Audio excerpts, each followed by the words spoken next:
Olá, pessoal! Vamos falar hoje no Aprenda o Direito sobre danos morais na petição inicial.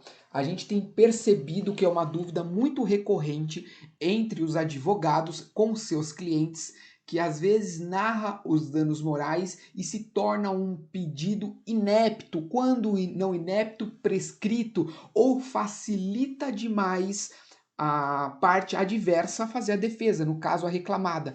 Então a petição inicial ela tem que estar perfeita para não ocorrer nenhum tipo desses problemas que eu acabei de citar. Então, o primeiro passo, o advogado, quando vai trazer para a petição inicial os danos morais narrados por cliente, na entrevista, quando ele conheceu o cliente, ele deve ter tido muita cautela. Primeiro, ele deve identificar quem praticou o dano moral, o nome completo da pessoa, e é de origem vertical ou horizontal, é de um superior hierárquico, é de um par de trabalho, tá bom? O segundo tópico importantíssimo é quando que aconteceu o dano moral. Lembrando, cuidado para não narrar dano moral no período prescrito. Você só pode narrar dano moral no período imprescrito, tá bom? Que são os últimos 5 anos, tá? Esse é o segundo tópico importantíssimo. E o terceiro são de fato os fatos que ensejaram os danos morais.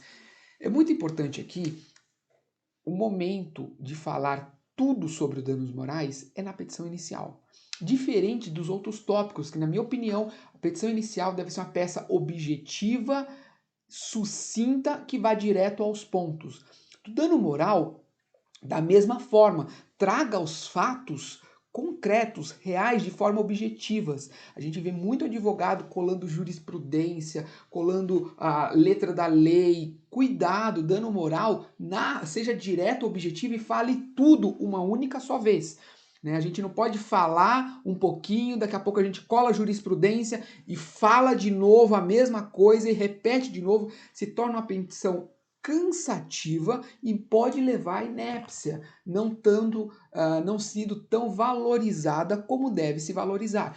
E lembrando, o dano moral, gente, ele deve narrar tudo. Às vezes pode ter ofensa, palavras de baixo calão, pode ter discriminação. É um momento oportuno para colocar tudo na inicial. E vale lembrar que quando você pedir para descrever o dano moral, tome cuidado, porque às vezes teve uma discriminação ou pode chegar a um nível de assédio sexual. E a hora que você narra isso, e se não for verdade, as partes podem cometer crime de imputação de falso crime. Imagina, você lá narra como um assédio sexual. Assédio sexual é crime. Porém, imputar falso crime também é crime. Olha a responsabilidade. Então, aqui que eu trago uma advertência aos advogados. Quando tiver algum dano moral muito ofensivo, muito pesado, que envolva crime, seja crime sexual, seja crime de injúria, calúnia ou difamação, preste atenção, peça para o teu cliente descrever o dano moral para você.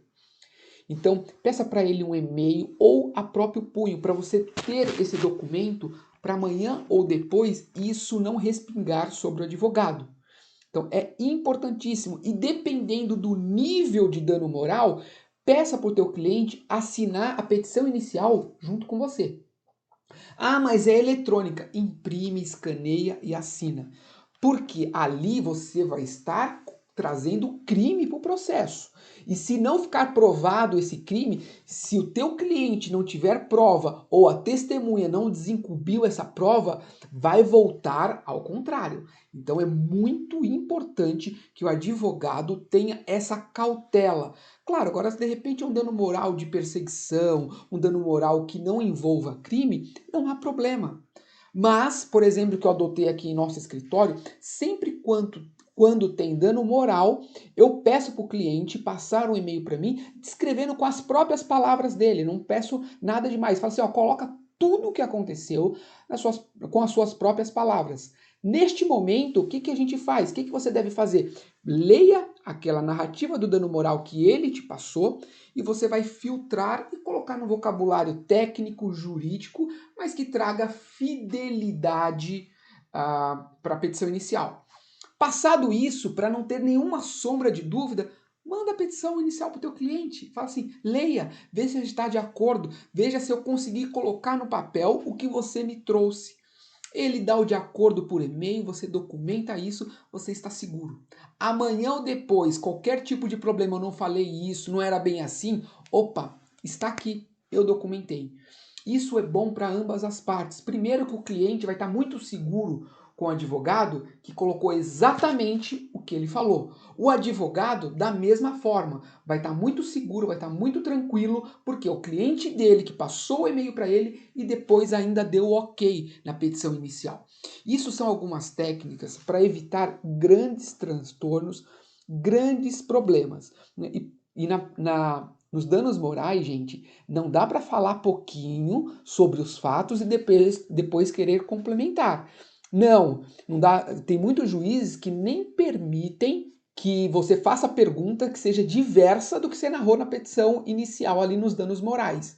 Então, o advogado ele deve ter muita atenção de colocar tudo. Teve palavra de baixo calão? Abre aspas e coloca, porque não é você narrando.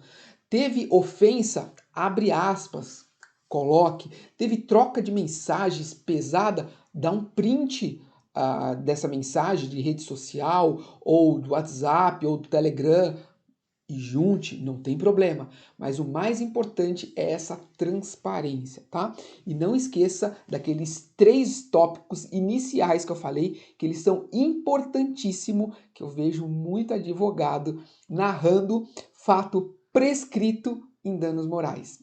Não dá, né? Então já entra com pedido morto, entra passando vergonha na frente do teu cliente. Então é mais fácil o advogado ele ser transparente, ser honesto com o teu cliente, falar, ó, isso aqui está prescrito, não dá mais para pedir. Por mais que você possa até perder o cliente, mas você está sendo honesto, transparente, com certeza você não vai passar vergonha na frente do juiz caso você faça um tipo de pedido desse, tá? Essas são as dicas de hoje no Aprenda o Direito.